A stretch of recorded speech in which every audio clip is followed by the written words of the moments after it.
ఎడారిలో సెలయేర్లు నవంబర్ 30వ తేదీ కొరకు వ్రాయబడిన ఈ భాగాన్ని మీకు చదివి వినిపిస్తున్నది సహోదరుడు పాల్ సుందరం.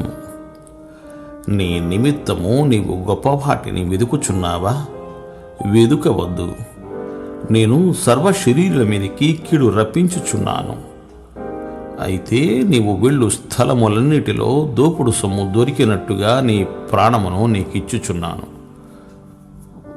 ఇర్మియా గ్రంథము 45వ అధ్యాయము 5వ వచనము. ఇది కష్ట సమయాల్లో ఊరటనిచ్చే వాగ్దానం. విపరీతమైన ఒత్తిడులకు లోనయ్యే సమయంలో ప్రాణాధారమైన వాగ్దానం. దోపుడు సొమ్ము దొరికినట్టుగా దొరికే ప్రాణం.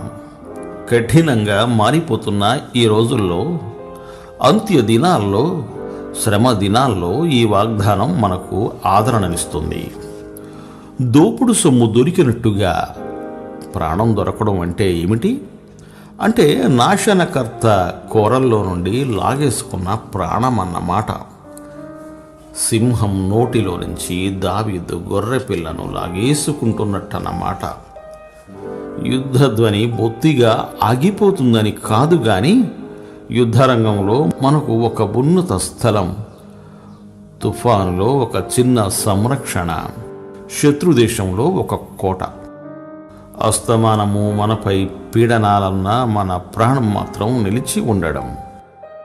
పౌలు జీవితం మీద విరక్తి కలిగేటంతగా బాధలు పొందినా బాగుపడ్డాడు. ముళ్ళు ఇంకా ఉన్నప్పటికీ క్రీస్తు శక్తి అతనిలో ఉండి క్రీస్తు కృప అతనికి సరిపోయింది. దేవా, దోపుడు సొమ్ము దొరికినట్టుగా నా ప్రాణాన్ని ఇవ్వు.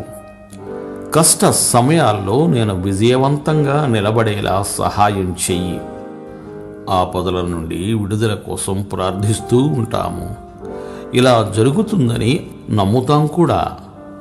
కానీ ఆపదలున్నప్పటికీ మనలను దేవుడు దేనికి ఉద్దేశించాడో అలా కావాలని ప్రార్థించము.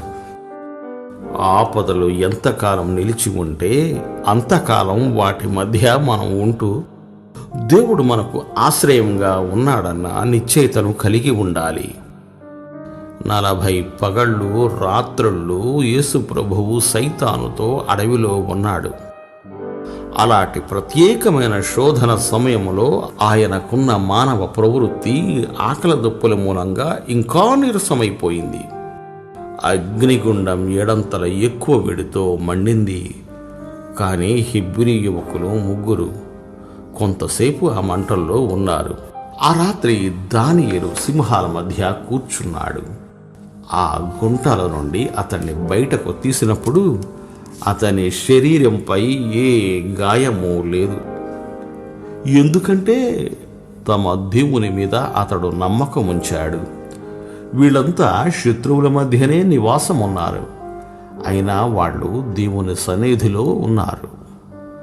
దేవుడు మిమ్ము దీవించుగాక. ఆమేన్.